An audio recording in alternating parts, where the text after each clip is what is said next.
What's going on, you guys? Mouth of the Mark here. I'm Matthew Talon, and with me, as always, is Daniel John Schaefer. We are Mouth of the Mark, and Night of Champions has just gone off the air. It's been about a half hour. We got our shit together, and here we are. It's time to review another WWE pay-per-view that you can watch on the WWE for a non-disclosed nominal fee. Ain't that right, Daniel? That's right, man. That's right. What is it like $8.72 or? I believe it's $9.99. Oh, no, that's right. That's right. Plus applicable taxes. Don't go literal there. There's lawsuits for that kind of crap.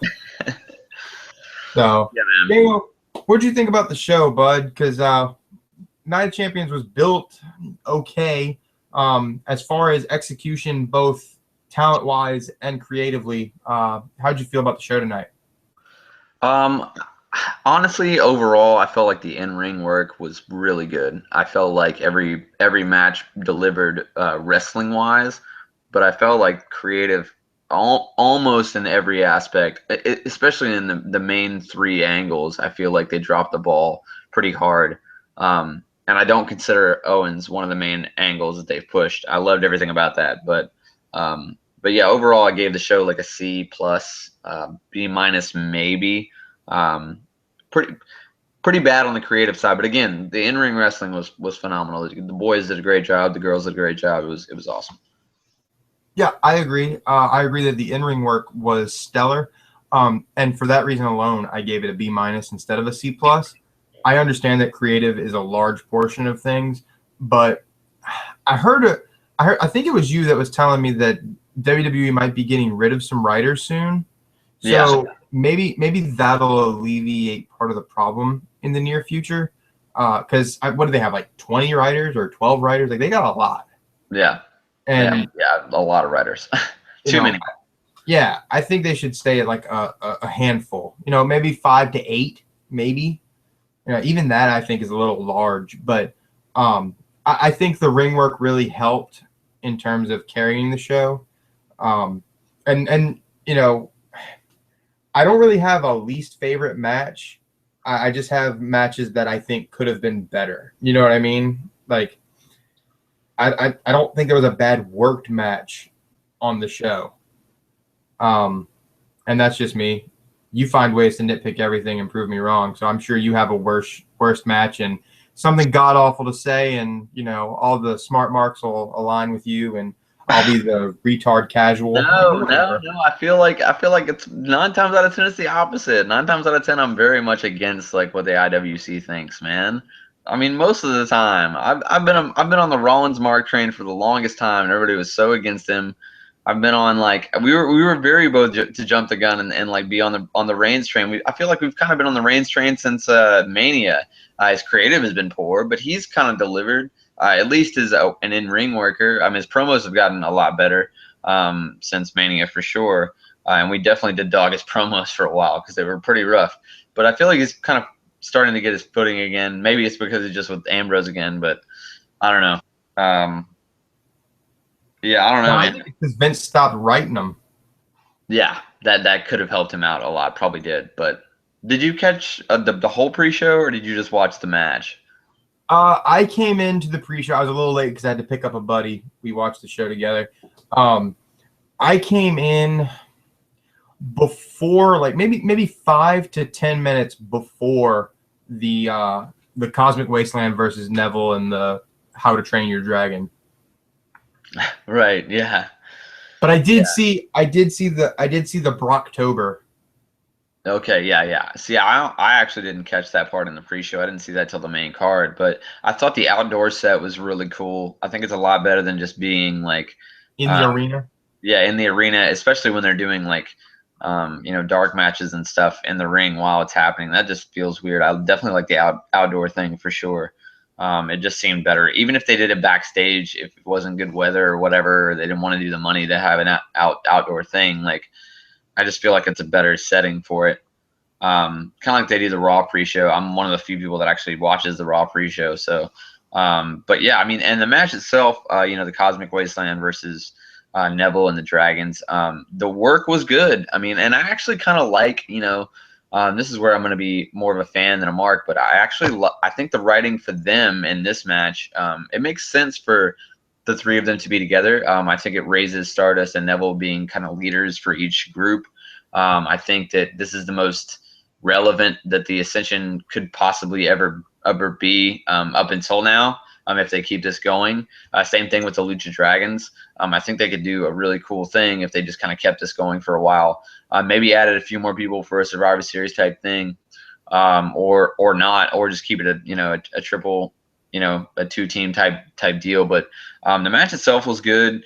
I liked the finish. I liked everything about it. The work was good. Sin Cara was a little clunky. I felt like he was off of the apron for a long time too. I don't know if maybe he got shooken up or something. The triple dive spot they did with Neville doing the moonsault as the other two dragons kind of dove through, that looked super sweet. I enjoyed the match. I give the match a B+. Yeah, I'm the same. I actually gave that match an A, mostly because, and that spot, that suicide dive with the moonsault, dude, how badly could that have ended? Like, if the dragons were off a little bit and clipped a leg or something. Yeah. Like, that could have been rough. I don't know how much I like the end sequence. I think the right team went over. I think after SummerSlam, Stardust definitely needed the win. So I agree with that creative. That's kind of part of the reason I gave it an A, because the right guy went over. And, I mean, anything Cody Rhodes touches is gold anyway. No pun intended to gold dust. But, right. It was good work, man. I enjoyed it. Neville, you know what? The only thing I didn't like, I've noticed that they're calling the Red Arrow like a 450 now. Like, is he transitioning from the Red Arrow to a 450 as a finisher? No, I mean, no. They're definitely maybe pushing the they Red Arrow botched the call. Because I know last week he went for the, like they were saying he's going for the Red Arrow, and he did a 450. Maybe he botched the spot a couple times at live events and they don't want him doing it anymore. Maybe. Possibility. I don't know. But I also read that on the dirt sheet before the a couple of dirt sheets before the pay-per-view. That they're cutting his move? That they may be changing it, yeah. Why? I don't know. I don't know for sure. Unless he's botched it at some live shows. I mean, I haven't heard that. That was just a guess, but And I've never seen him botch it. Like, personally, I've never seen him botch it. Much cooler than a 450. But maybe Vince is like, oh, it's too indie. It's too much of a spot monkey move. Let's, simplify and yes, it. Rollins has done the Phoenix Splash. Yeah, well, I mean, Fade to Black. He's done that too, and that's, pretty much it's like a corkscrew. What is that? The corkscrew, like, shooting star type deal. Yeah. So we agree. Cosmic Wasteland versus Neville and Dragons was fantastic. Yeah, it was good. I enjoyed it. Well, let's move to the main card. I was surprised that the Intercontinental title opened the show. I was thinking that maybe tag titles would open the show. Even with the Dudleys, I just don't think that they hold those tag titles in so high regard. I really thought that they were going to be the opener. But Owens and Ryback, I will say that working with Owens helped Ryback this pay-per-view like working with Wyatt did a couple of months ago. Ryback didn't look great, not as good as he did against Wyatt, but I mean, Owens carried him through a passable match, and Steve Austin and Jim Ross will be perfectly happy now because Owens cheated to win. He's a heel. He cheated to win. Woohoo. No bastardizing of the DDT. Ziggler did that later. But, I thought this was a good match too, man. I thought I enjoyed it. Again, creatively, I think this is a perfect opportunity for Owens. And I think this kind of helps disprove that there isn't as much heat on Owens backstage as people think.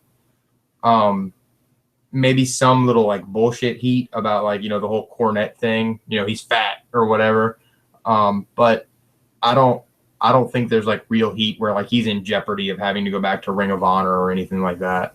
No, I don't think there's any. No, I think he's outside of that realm. I do think that there was some validity to the fact that he had some heat at a certain point.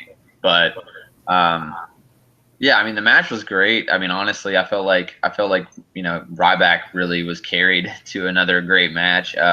I felt like this is one that Stone Cold and Jim Ross will be like, oh yeah, you know, he worked one body part and yada yada yada, and he did, and it was good. It was a good, you know, like old school wrestling match. He isolated one body part, and because of how he worked and because of how he delivered the heat to Ryback, I was kind of sold on the arm at a few points. I was like, oh, you know, that kind of looks, you know, whatever, you know, and the girls match actually did that to me too.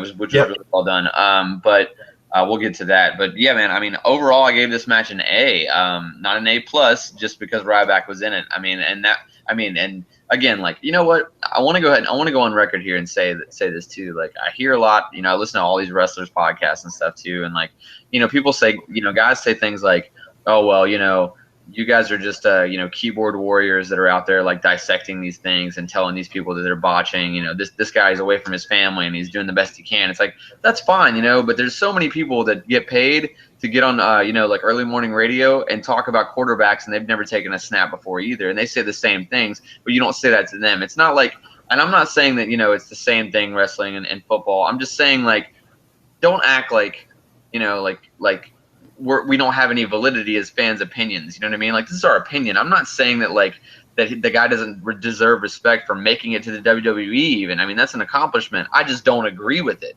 So I feel like I do have a voice to say, you know, like, this guy's not good. Like, to me, he, in my opinion, I'm one guy in a million. If you value my opinion, so be it. If you don't, then why do you care? Like, why are you offended? Why would you be offended if I say this guy can't work and I don't take bumps, like, or whatever? Like, it's silly. I don't think the guy can work.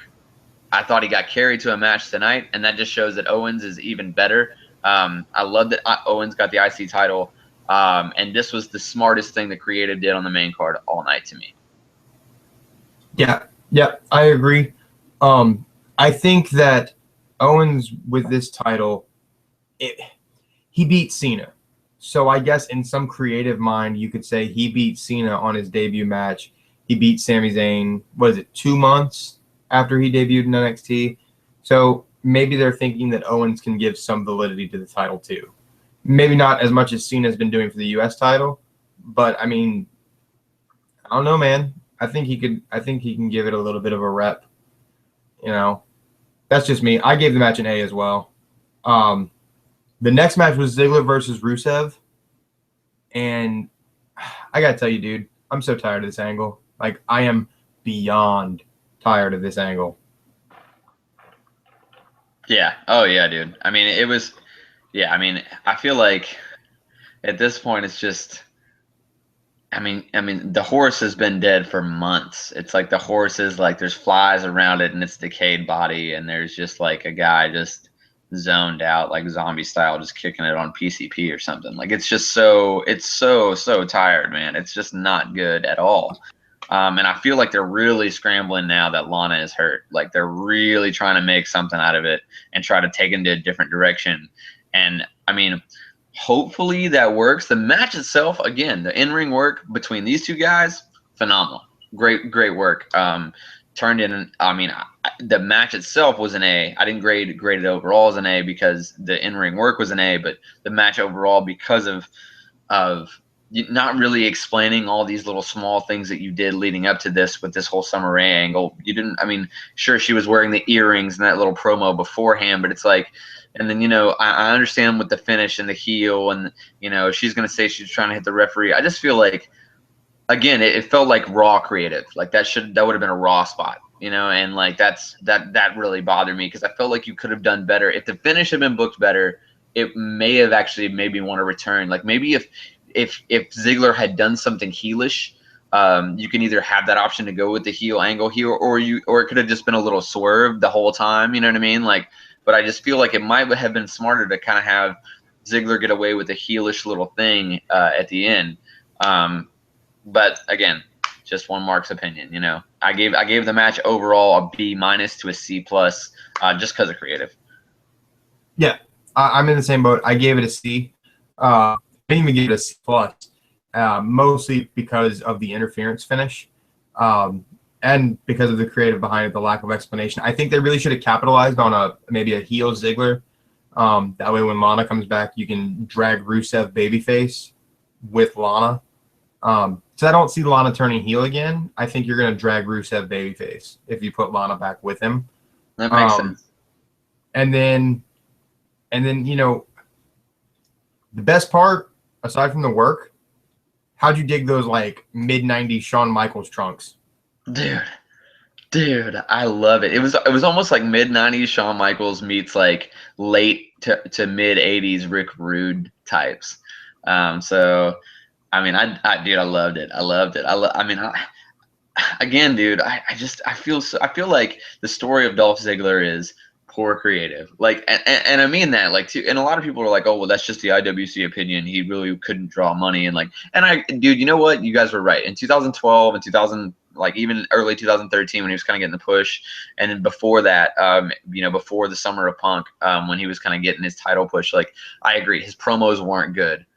His in-ring work was about the same, which is top notch, but he wasn't ready. I agree. Even at that time, I knew, like, even though I loved him, he probably wouldn't have drew them money. He shouldn't have really been in the title picture. But now I feel like his promos have been on point. It's just been terrible subject matter. And I feel like his in-ring work has at least stayed the same, if not gotten better. And I feel like he's had that on lock for years. So I feel like now would be the time, coming out of this, to push a heel Ziggler, especially if you're working on this Rollins flip eventually, which I feel like they are eventually working on it. Because, I mean, dude, Rollins turned in a fucking great night tonight, man. But we'll get to that. Yeah. Also, another thing of note here, I don't know if you heard it. After this match was over, Michael Cole on commentary said this brings new definition to a heel in the WWE. And I was like, dude, you can't do that. I laughed. Did he really say that?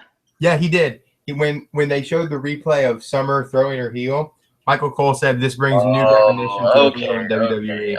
Okay. So it's a corny Cole joke. I get that. That makes sense.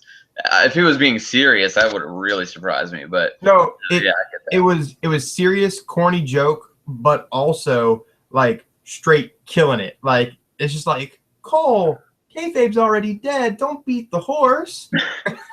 Like, come on, man. Shit. Right. But I laughed. That was actually my funniest moment of the night, was Michael Cole. Michael Cole, for a corny joke, got funniest moment of the night. I don't care what anybody says. He had a close second, though, because in the middle of one of the matches, there was a sign. It said, Seth Rollins, notice me, senpai. And I was like, oh, my God. That's awesome. That's amazing. That's amazing. So after Ziggler and Rusev was the Dudley Boys versus the New Day, and this one surprised me. I wasn't surprised that the Dudleys won. I was surprised that the Dudleys won by disqualification, because I thought they were going to give them number 10. Yeah, it's okay, though. It's okay. I think they just killed it. Gives them room to work, man. I was with you totally. I agree. I thought that they were going to get their 10th title run, and in hindsight, it is a little early. It's their first big pay-per-view back, so I think that them not winning now gives you more of a build. So I think that's cool. Xavier Woods going through the table, he's marking out like the whole time he's flying through the air. He's like, the Dudleys are putting me through a table. You know? And that Rubio cosplay hair, bro, like straight Rubio. up. Yeah, dude. Oh my God. Like I popped I saw that on the pre-show and I popped super hard for that. I was like, oh my God, dude. Rubio, it's all over his Instagram. Yes. Well, I didn't see that at all, but that's incredible. That's incredible, man. Cosplay nerd. Like, it's so cool. Like, he's one of those guys like me and like my group of like super nerds could just be like, what's up? And he'd be like, what's up? That's cool. So that match, though, I gave that match an A. I didn't quite give it an A+ because I don't like DQ finishes. That's just me. I know it makes sense creatively for the Dudleys to be in the chase, so I didn't take away from creative on that. I don't like DQ finishes. I think it's hilarious that Xavier Woods has his trombone mic'd up now. I don't know if you noticed. He's got the mic in the trombone. I think that's hilarious. It's awesome. Yeah. Kofi Kingston's entrance, like part of the entrance, the skip and the clap, like that's still the best part of their entrance. And I noticed I watched the Edge and Christian podcast with Stone Cold, and they were talking about tag team wrestling and heels cutting off the ring. I've noticed that since that podcast and since the Dudleys have been back, the Ascension did it on the pre-show, and the New Day did it working with the Dudleys tonight. So hooray, tag team wrestling making strides. So, but I think in the tag title match, it was more of Bubba positioning himself, so he had his back to the corner, so they had to work him into the corner. Yeah. So I thought the Dudleys looked great, man. Like they looked top notch. They were working stiff. Those chops from Bubba were crazy. As always. Oh yeah. The dude's a wicked chopper. I gave the match an A, dude. I don't know what you thought, but I gave it an A. Dude, all right. I gave it. I mean, I thought everything about this match was really good from start to finish. That the promo in the beginning from New Day was amazing. They were super over. That little State Farm jingle they did was funny as hell. The Bubba superplex to Big E looked kind of scary.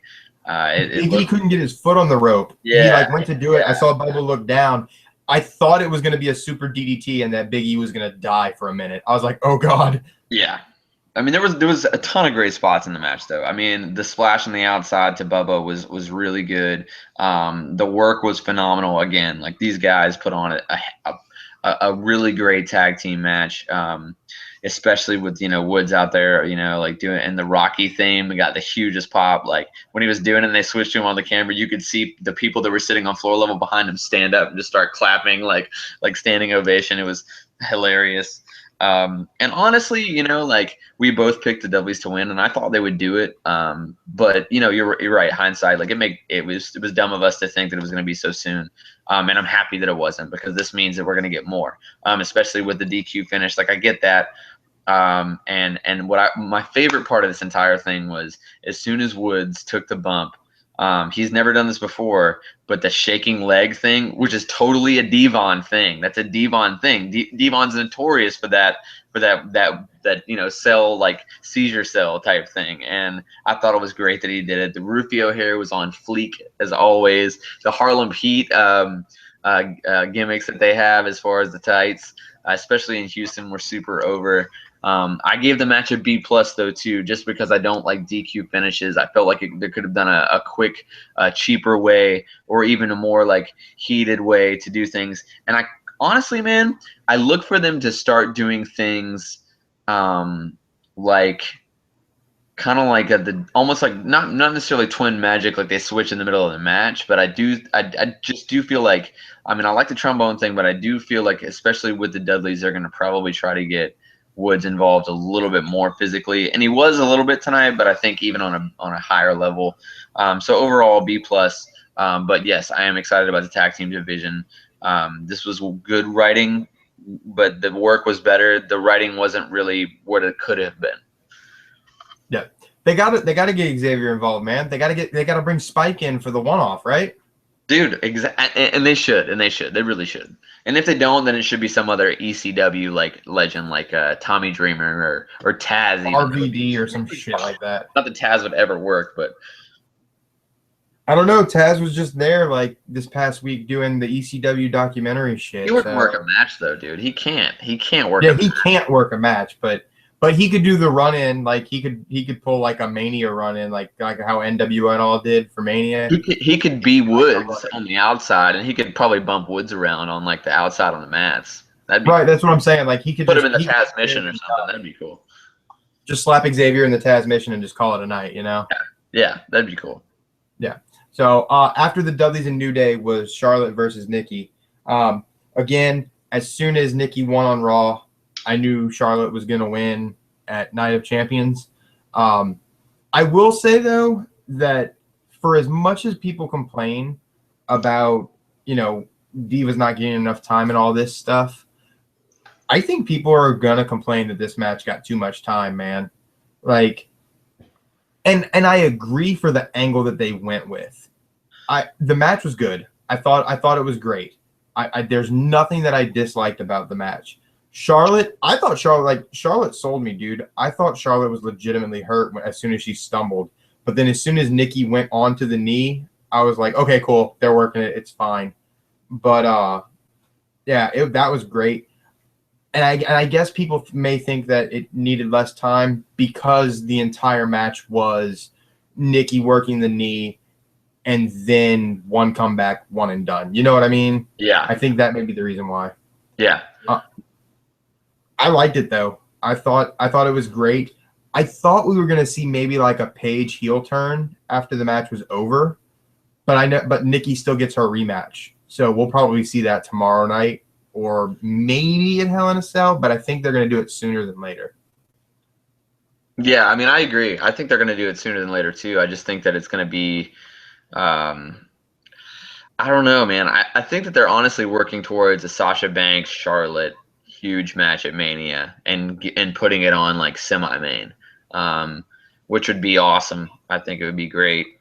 Especially, dude, and I mean, come on, man. Like to be a rookie like Charlotte, to have, I mean, if you really think about the limited amount of ring time that she's actually had, and to be where she's at as a worker is pretty insane, man. Even if you are Ric Flair's kid, that's insane. I mean, almost in spite of the fact that you're Ric Flair's kid, you know what I mean? Like that's, God. I mean, it's super impressive, man. I mean, not. I mean, even throughout her working on the knee, there were spots where, when she had her in the ropes, and after the second one, a second suplex on it, she like really screamed and ow, and then like when she did something on the rope, like she had her like the leg wrapped around and was pulling it from under, and you know, like you could see Charlotte was like, "Ow, that really hurts," and like slapped her on the back and like kind of pushed her, and Nikki was like almost like shocked, you know, and I was like, you know, maybe I mean, I'm sure but that's old school, like early 80s Flair and Harley Race, you know what I mean? Like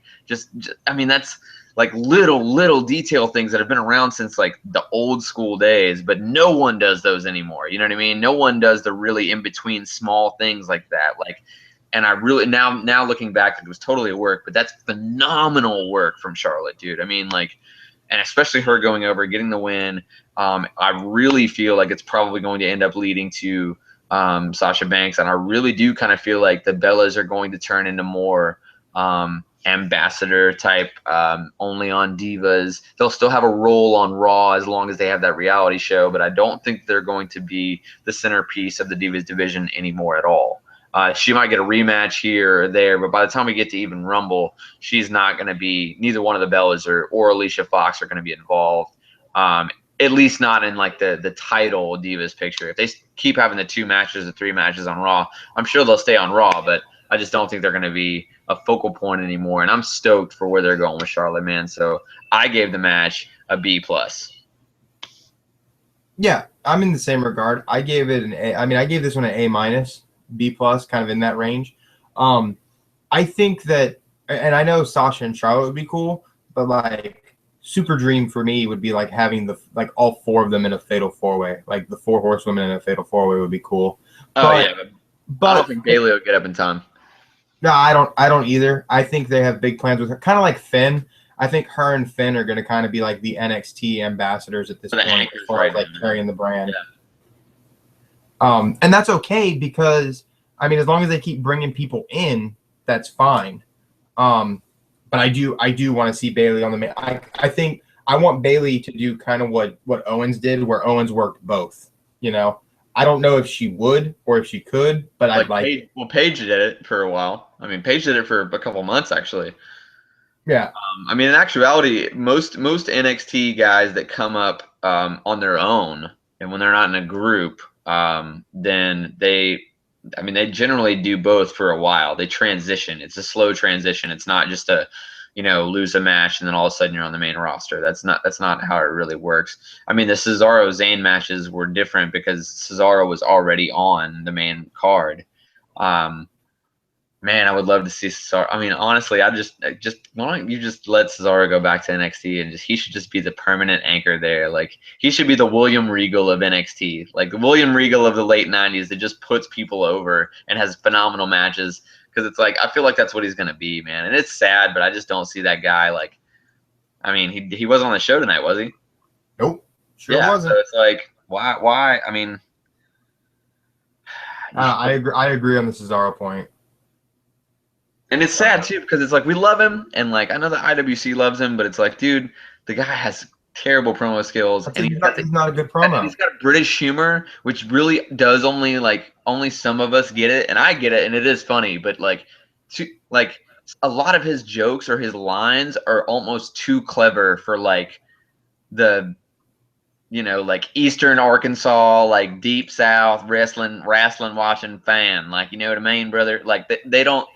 I feel like they don't get him. Like they don't understand him. They get that he's a good in-ring worker, and they've been sold on him because he is spectacular. But they're not going to connect with him, and unless he like takes acting lessons or like gets a vocal coach that travels with him, like he's just never going to be. He's going to be a Dean Malenko, a great worker that just was never good at a promo guy. Could have been a main event worker, but it's just not going to work for him, and that's sad. But now we're way off topic, but whatever. Yeah, we're super off at this point. But I just want to point out that you just took a shot at me inadvertently. You can't say people in Arkansas and then say Deep South because I am south of Arkansas.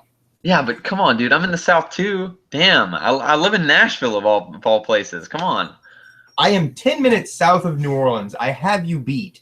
Dude, but Nashville is all right. Come on now. Being in the South, you know this. That Nashville is like the Washington D.C. of the South. Nashville is like if the South were to rise again, the capital would be in Nashville, Tennessee. You know what I mean? Like, you sure? I mean, Dallas has the star logo already, so like on a map, well, they don't even have to change it for the legend. To me, Texas, their own thing. Texas, it never ever became was not their own country. To me, Texas is just the Texas, liberals of the South. Yeah. Yes, I'm talking about on the eastern side of the South, Florida, Arkansas. I'm not talking about the west side. I'm not talking about Mexico and California and all that other crap. Like, I'm not dealing with no dude. Not no disrespect. I actually absolutely love California. It's my favorite place to be ever. Best weather ever. But at the same time, the South. Come on, dude. Nashville is the capital of the South. It's Music City. Come on, dude. Country music. Whatever you say, bro. Whatever I hate country music, but this is what we do, people. We rabbit trail until we get to something entirely irrelevant, and then you guys click off of the video and go, "These two idiots don't know what the hell they're talking about." This is our life. McFoley, give us a call. Yeah, absolutely. After that, we had the Shield 2.0 with the Wyatts, and Chris Jericho was the surprise partner. Now, it made sense because Jericho had feuded with Bray already. And it also made sense because now you have somebody that could take the fall and you don't lose any steam on Reigns or Ambrose. But I know you have more than enough to complain about this one. So I'm just going to talk good about it and say that I liked it from that standpoint of the surprise, like, yay, Chris Jericho's on my TV. But I didn't like it as a match. Does that make sense? Like, if I had to give a worst match, I think this is the worst match of the night. And I was telling Nick this, I think that with most 6-man tags, because I feel like you just take 3 guys, throw them on each side, babyface gets worked over, hot tag, cut off, babyface gets worked over, hot tag, babyface goes over or gets cut off, and then a finish. Like, it's the same formula for like every 6-man tag. And just, I don't know, man, like as soon as Jericho came out, I was like, okay, cool, we found somebody who's going to take the pin. And I just knew it was going to happen, and I guess that kind of took the shine away from it for me. I gave this one a C, dude. Like, I didn't even give it, like, I didn't go too low because like I'm a huge Jericho mark, and Reigns has been putting some good work in, and Ambrose is always good in the ring, even though you don't like his few flashy moves. But I gave it a C, man, and this is my dud of the night. Okay. Okay. First of all, I want to start by saying that Shawn Michaels is my favorite wrestler of all time, and my favorite feud of all time is the Chris Jericho feud from 2008. And I'm a huge fan of '97 Shawn Michaels too, but like that feud was phenomenal. Chris Jericho, I always love seeing him on my TV. I love it. I get that like the last time I saw him, like he was spitting a promo or doing a podcast. But the last time I saw him in the ring was Beast in the East, right, against Neville. I believe that was the last time he was in a ring, at least televised. So that being said, it's like it's weird for him to have already been way past his thing with Wyatt. I feel like this was creative, and they probably had an idea of using him before the actual match. But they were like, you know what? Let's just milk people into finding out and like really skepticizing like who's going to be the partner. And it was like cheap. It's almost like used car salesman ish. Like it's like you make it seem like it's fully loaded, and then I find out on the internet 2 days after I bought it that it's like it comes standard this way. You know what I'm saying? Like those kind of things. It's just like I just felt like I love seeing Jericho, and I'm not not knocking Jericho. I'm just saying that it didn't really make sense to have Jericho in the match, and then to have him turn heel at the end of it. And the match itself was pretty lackluster. And I agree with what you said as far as like 6-man tags generally being clunky. But I just saw a 6-man tag on on the kickoff show, and it was a little bit clunky. But it was better than this. It really was to me. The match itself was actually better in the kickoff show as a 6-man than I thought this match was.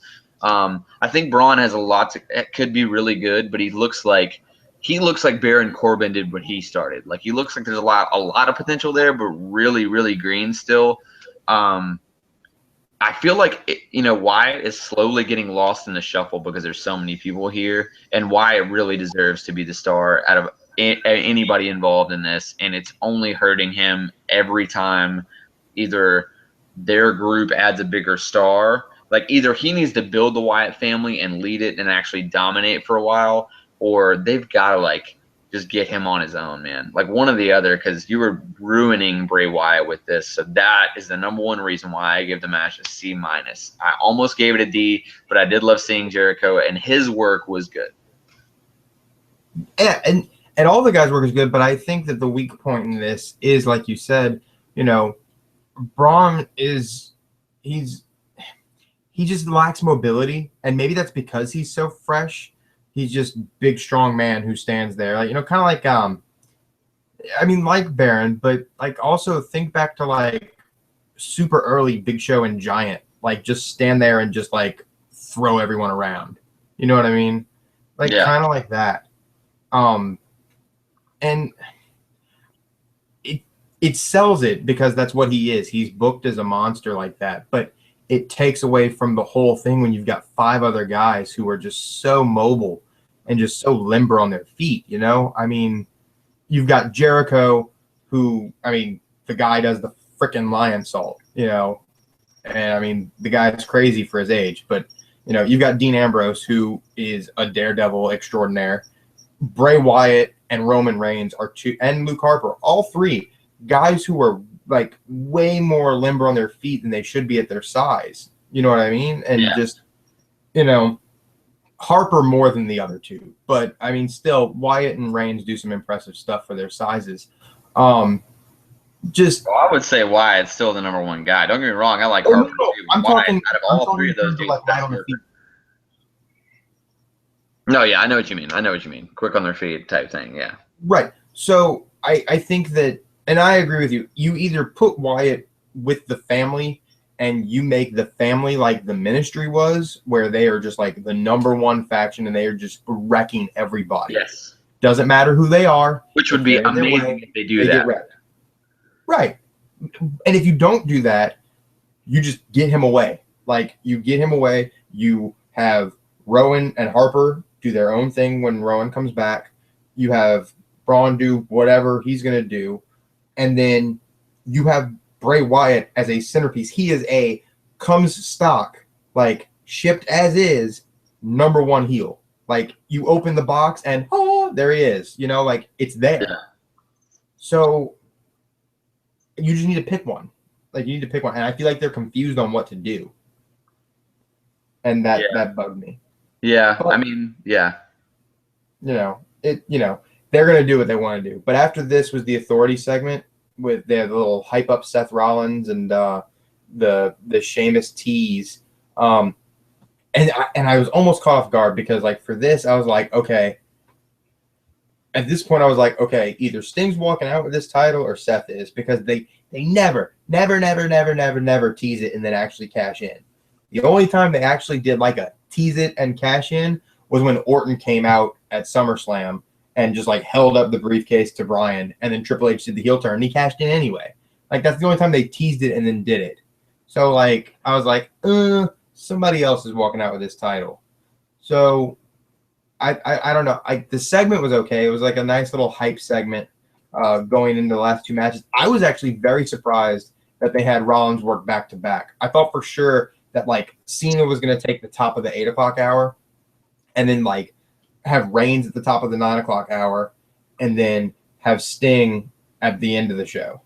Like I thought they were going to like spread them out because you've got your number one guy, the guy you want to be your number one guy, and freaking Sting. Like, like spread them out so you've got something for each hour. Right. So I was surprised that they did back to back, but I was happy with it. Cena versus Rollins was another 5-star match for both of these guys.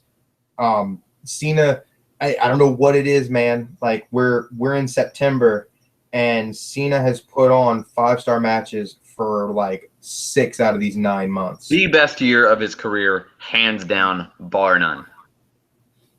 Yeah, no, I agree. This is, and if it's not, we're gonna have to dig to find one that was better than this. Like super dig, like not rookie year, but like right after. Like we're gonna have to like super dig to find one better. I enjoyed the match. I'm glad Cena won because Cena's working with younger guys, and Cena, he knows how to work with younger guys and actually put on 5-star matches. But what did you think about this one, brother? Dude, I thought this match was phenomenal, man. I thought that the spots were great. Every time he does that AA reversal when he flips out, it's so impressive to me. I thought that the selling was on point from the get-go of this match. I thought that everything that they did looked super smooth. And I actually think that it was smart to book them back-to-back. I think it makes Rollins look good to the IWC like us. And I think that that itself kind of brings him some validity. I thought that everything, the way they did the finish, with Cena stopping him and then delivering the AA.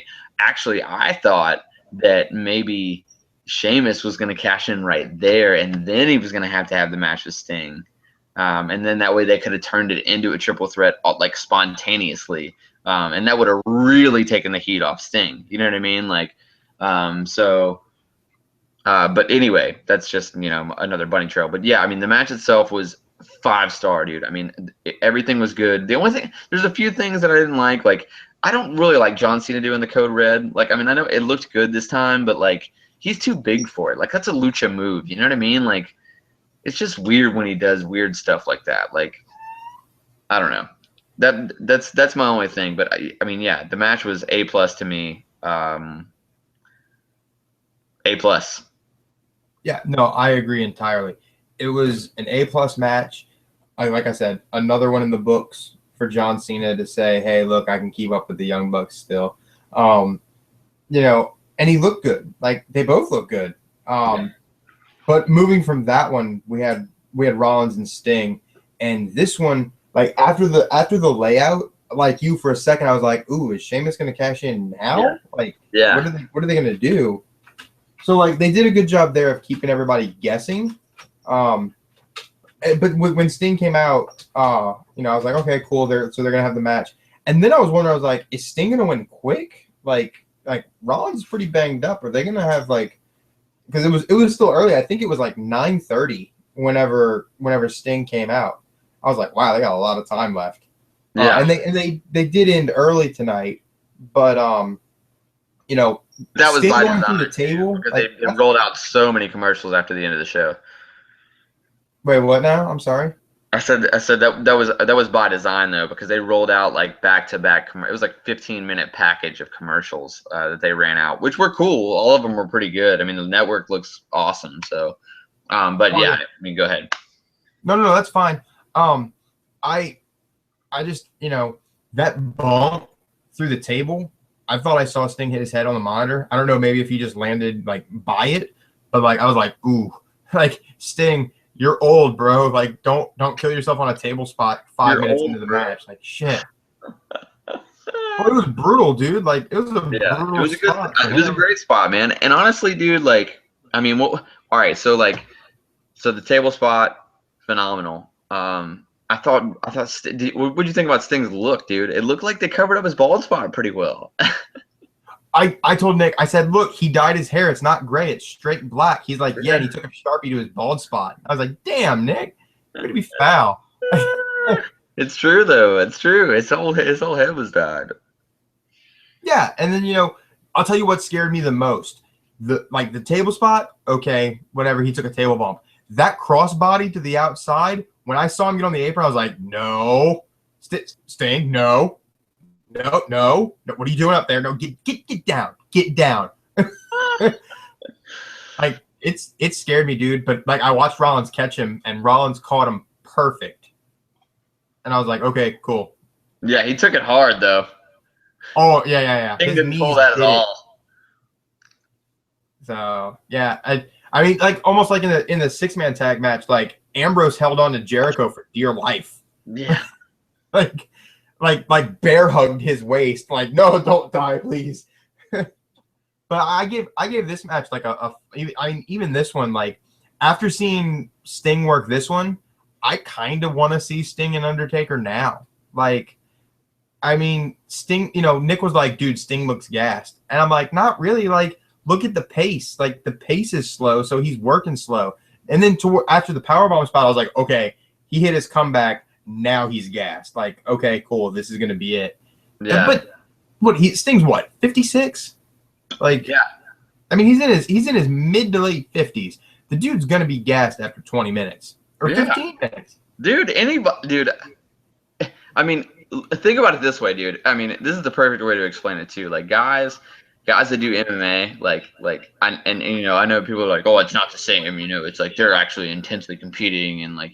But all right, look, dude, these guys are running 20 minutes straight. Okay, in MMA, you have 3 5-minute rounds or 5 5-minute rounds. Like, so you're running at most, if you're a champ, at the very height of your game as a competitive fighter, you're doing 25 minutes with 30 seconds to like a minute in between or something like that. Like, dude, the guy's 56 years old and he went 20 minutes straight. And honestly, I felt like he would have been fine had he not gotten. And I do feel bad, man, because like I wrote in my notes, I was like, dude, all the doubters need to shish. They just need to shh, because I felt like he had pulled it off. I was like, man, this match, good. I knew Rollins could carry him. I knew this was going to be a phenomenal match. And dude, all those spots were great. The crossbody spot was great. The table spot was great. Like, the wrestling was good. All his punches and like, just him being a veteran, everything was phenomenal. All the small little details is what made this match really good to me. And then that one spot hurt Sting, and now all the IWC is going to be like, oh, we told you he was so old. Why did you do this? Blah, blah, blah, blah, blah, blah. It was just, dude, it was a freak thing. The guy got a concussion, and honestly, I feel like him getting hurt helped the match a little bit, because I felt like it almost happened to where, and Rollins sold it enough to where you felt like this could actually be part of the writing. And then when Sting reversed it, the first reversal looked really crisp, and I was like, oh, it was all just a sell. You know what I mean? Like, I thought it was phenomenal, man. I thought the match was great. My only thing is I feel bad for Sting, because I feel like he wanted to end it differently. And I think that he may have thought this was going to be his last match. I don't think he'll want to go out on this one now. But overall, man, I gave the match an A- just because of that last spot. But I thought the match itself was really good. And see, because it was a freak accident, like, because I mean, like, you can't, going into it, like, that was an A+ match. I didn't let a freak spot off of a powerbomb take away from it, dude, because I marked hard for this whole match. This whole match, I was marking hard.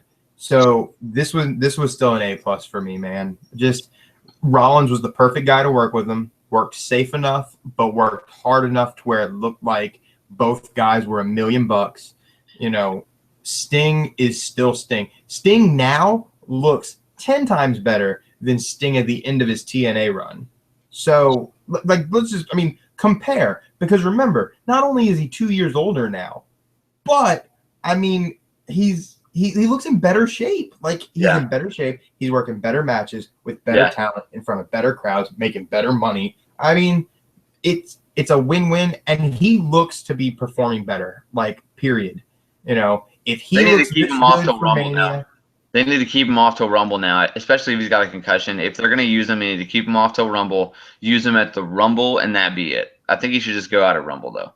I mean, and I mean, we would all love to see. And if he can go to him, I mean, maybe he'll turn in a great one at Rumble. But and again, dude, I feel like this could be just a situation of circumstance. But if he has, this is 2 matches now where the IWC, because of circumstances, like a hodgepodge, the most insane amount of run-ins ever at Mania that ruined that Mania match, and then this match with the actual concussion. It's like, man, like if he has another circumstantial thing at Rumble, they're not going to give him a match at Mania. But I think they should keep him off until Rumble, have a match at Rumble, and if he delivers, like I think he will, because he delivered tonight up until the injury, if he does deliver, then you can give him a match at Mania and have him retire. But if he doesn't, I don't think we're going to get a Mania match. I don't know. They might not even use him at Rumble. They may let him rest up all the way until Mania. So, but it makes sense too. I don't think that they can sacrifice the. I mean, who else are they going to use in his place? I mean, they've got to do something through this winter, because this is a great NFL season, by the way. But I mean, they're always good seasons. So I mean, I mean, the ratings are through the roof. They grow every year, and it is hurting the E. So I feel like they're going to do everything they can to keep some star power on TV. Right. Well, I think that if they let him rest up, and I think he'll be okay for Rumble, they'll probably have him work something. I don't know what he would do at Rumble, but let's just say, I mean, if he looks as good at Mania as he did today, and then Taker looks as good at Mania as he did at SummerSlam, I'm all for Sting versus Taker. Like, I'm all for it. I just hope Taker shows up to Hell in a Cell in as good a shape as he was for SummerSlam, because. Yeah. And I hope he survives Hell in a Cell like he survived SummerSlam. He will. That'll be easy, honestly. All right. Again, no disrespect to the talent. It's going to be a tough match. The bumps are going to be terrible. But it'll be easier to work with the toys than it will be without them. So, I mean, I think that match will deliver. Now, that's the question, though. Who do you think is going to go over in that match? I think Brock is. I think Brock is, because how do you not put Brock over if you're going to build to what we think they're going to build to? Who just came back at the end of that match, at the end of the Sting Rollins match? No, I know. And who put him out? And who put him out? He's in the next pay-per-view is Hell in a Cell. It makes sense. That's it. I think he's if you're going to have Undertaker. I don't know. I think Kane's Rollins' next guy. I don't think he's even going to be bothered with Brock right now.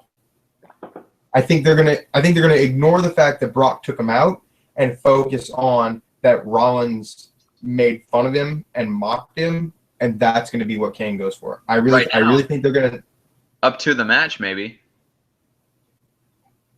Yeah, it's just, do you put, well, see, here's the thing. How big do you believe in Taker?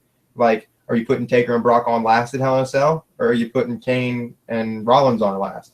Which I guess the answer really is obvious. Sheamus isn't going to go into the pay-per-view without a match. Who's he going to work? Who's Sheamus going to work? He's either going to work Rollins or Kane. Nah, I don't think he's going to work either of them, man. I think Sheamus is going to be just like tonight, where he's not going to have a match. Oh, dude, there's no way you have 2 pay-per-views in a row. Money in the Bank guy doesn't have a match. That's not. He's definitely going to work one of those 2 guys, or both of them. I don't know. I don't think so, dude. Like, I'm telling you, you're thinking they're going to book that Money in the Bank guy too good. Look at their history. They got to book him on Money in the Bank. Period, though. They got to book him, period.